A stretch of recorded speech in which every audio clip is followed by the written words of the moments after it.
রাজ্যে পালাবদল হলেও তোলাবাজির আঁচ এখনো রয়ে গিয়েছে। এবার তোলাবাজির ঘটনা বারাসাত কলেজে ভর্তি করানোর নামে টাকা তোলার অভিযোগকে ঘিরে ব্যাপক উত্তেজনা ছড়িয়েছে। সোমবার তৃতীয় বর্ষের ছাত্র সৌগত ঘরমিকে হাতে নাতে আটক করে এবিভিপি কর্মীরা। অভিযোগ, প্রথম বর্ষের এক ছাত্রকে ভর্তি করিয়ে দেওয়ার নাম করে 2250 টাকা নিয়েছিল সে। পাশাপাশি আরও 800 টাকার দাবি করার অভিযোগ ওঠে সৌগতর বিরুদ্ধে। খবর পেয়ে ঘটনাস্থলে পৌঁছয় বারাসাত থানার পুলিশ। এরপর সৌগতকে পুলিশের হাতে তুলে দেন এবিভিপির কর্মী সমর্থকেরা। যদিও তার বিরুদ্ধে ওঠা অভিযোগ অস্বীকার করেছেন সৌগত। তার দাবি, ভর্তি করানোর জন্য 2250 টাকা নেওয়া হলেও অতিরিক্ত 800 টাকা তিনি ভর্তি বাবদ চাননি। অভিযোগকারী ছাত্রের কাছ থেকে নিজের মোটর বাইক সারানোর জন্য ওই টাকা ধার নিয়েছিল বলে দাবি তার। অন্যদিকে এবিভিপির অভিযোগ, ভর্তি প্রক্রিয়াকে কেন্দ্র করে টাকা নেওয়া হচ্ছিল। আপাতত সমস্ত অভিযোগের বিষয়টি খতিয়ে দেখছে বারাসাত থানার পুলিশ।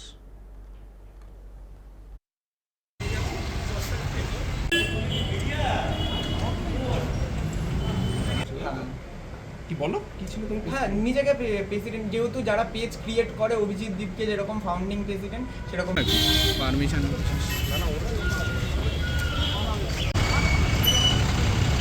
ও বললো যে না আমি ভর্তি করিয়ে দেবো। দেন আমি বললাম যে কলেজের থেকে কলেজে আমি কথা বলছি সবার সাথে, স্যারদের সাথে, ও কলেজ থেকেই ডাইরেক্ট ভর্তি হয়ে যাক।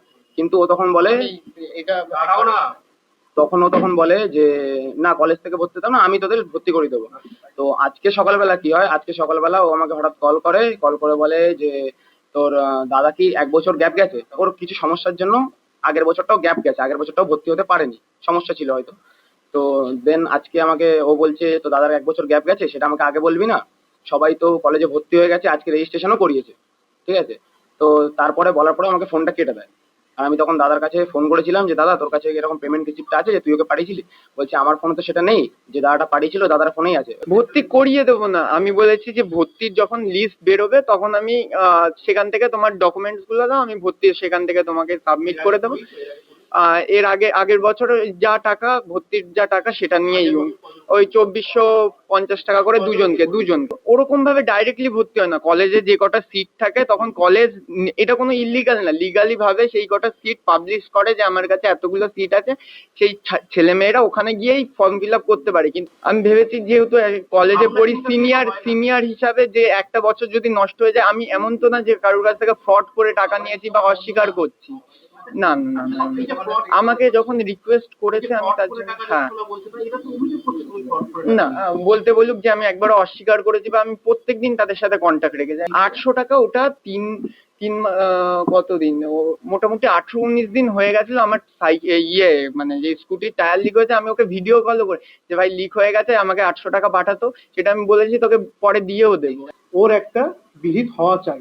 আমাদেরও সেম দাবি যে এই ঘটনা বারাসাত কলেজে ঘটেছে এবং আরো কোন কোন কলেজে কিভাবে কি ঘটছে কি না ঘটছে সেটা তো আমরা সম্পূর্ণ জানি না।